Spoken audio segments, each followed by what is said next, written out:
By the way, Jimmy, thank you for letting me follow literally the most beautiful man in the world. No. I mean, it's a good-looking show. I apologize. No, this is a good-looking show tonight. That's what I'm talking about. Only the best. It's a good-looking show. I wanted to talk to you because we are following football, and I was like, oh, I wonder if Alex played football. Of course you did. You played football in high school? I did. Quarterback. Look at you. Yeah. And did you just like baseball better? Were you good? I'm assuming you were. I look like the Terminator there. Yeah, you do. A long time ago. No, I think football was great, but being from a Dominican background, my mom seriously convinced me. She goes, okay, football's for fun. You can make a living with baseball. So we stuck to baseball. Yeah. Yeah. I love that you stuck with baseball because you're who you are. Yeah, it's the greatest. I found another photo of you. Look at this cute kid here.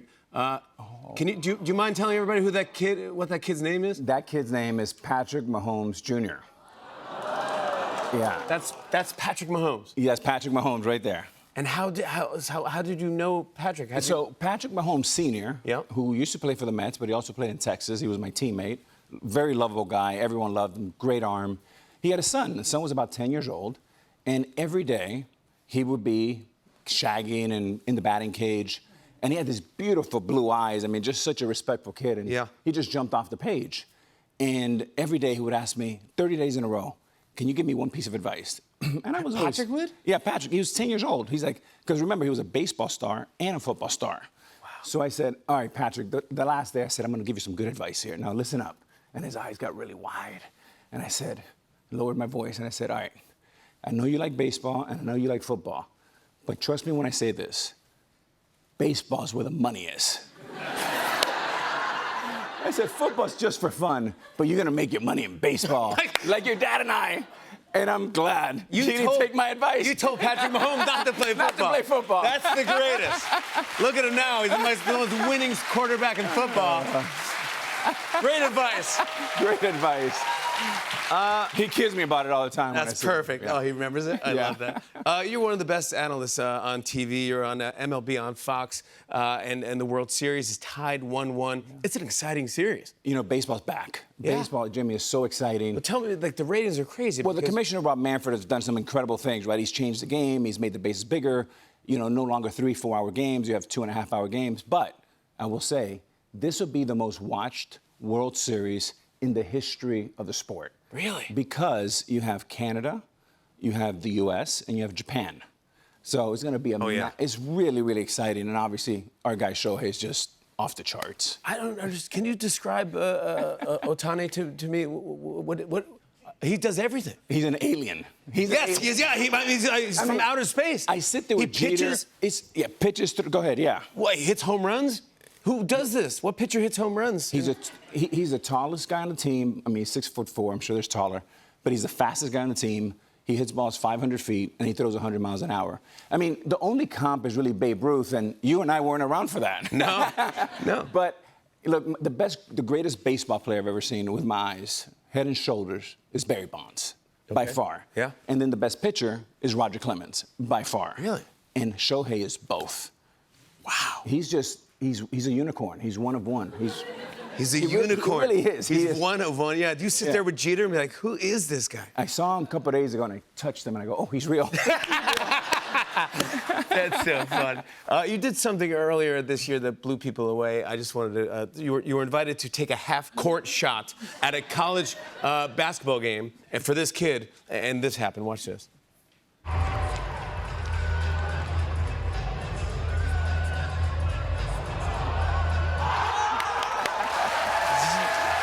Alex! Yeah! Well, Jimmy, what's funny about that is that's the only half-court shot I've ever taken, and it'll be the last one. Yeah, of course. But you're in the record books. The young man that I was picking up, that I'm still recovering from my back, and that was months ago, earned $10,000, and his mom is helping him pay for college. And he came to me and he goes, this is so great because my mom, you know, she couldn't afford and financial aid, and like this 10,000 is gonna go a long way. That was really cool. Come on, buddy, that's the coolest. I love that you did that. I also got to tell you, I love the documentary. It's a documentary series. It's 3 parts. It's about you. It's called Alex versus A-Rod.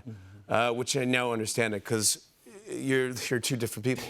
I mean, right now, am I talking to A-Rod or am I talking to Alex? Depends on the question. Okay, yeah, that's true, yeah. No, you know, this dog was something else. It was, you know, all my friends are asking, like, Alex, are you excited? Are you excited? And I don't know if I'm excited. I'm more nervous. It was very triggering. You know, I made very public mistakes. I served a long suspension. I cost myself the Hall of Fame. And I never thought I would say this, Jimmy, because I've known you a long time, but looking back, like, it might be the greatest thing that ever happened to me. Because while I gave up the Hall of Fame because of my stupidity, and the other side of that, I'm a better father. I feel I'm a better person. And I really dug deep into therapy, and it's really helped me kind of understand what happened in my childhood and where I am today, and I get all into it. I get triggered now talking about it, but that's what the documentary is about. Good for you. Jeez. It's actually a side I never saw of you, and it's good for you for doing it. You're a strong guy, obviously. You're one of the strongest people I've ever met, but you're mentally strong for doing it. Thank you for doing this, too, and showing everybody that you're human. I want to show a clip. Here's Alex in the new documentary series, Alex versus A-Rod. Take a look. How do you think most people view you? I mean, I would just say it's complicated. I mean, the highs and the lows are so high and so low. I think it was hard for people to truly understand me and get to know me because I was doing the same thing in real time. Yeah. Alex Rodriguez, everybody. The three-part HBO documentary series, Alex versus A-Rod, debuts November 6th on HBO and HBO Max. We'll be right back with a performance from Florence and the Machine. Stick around.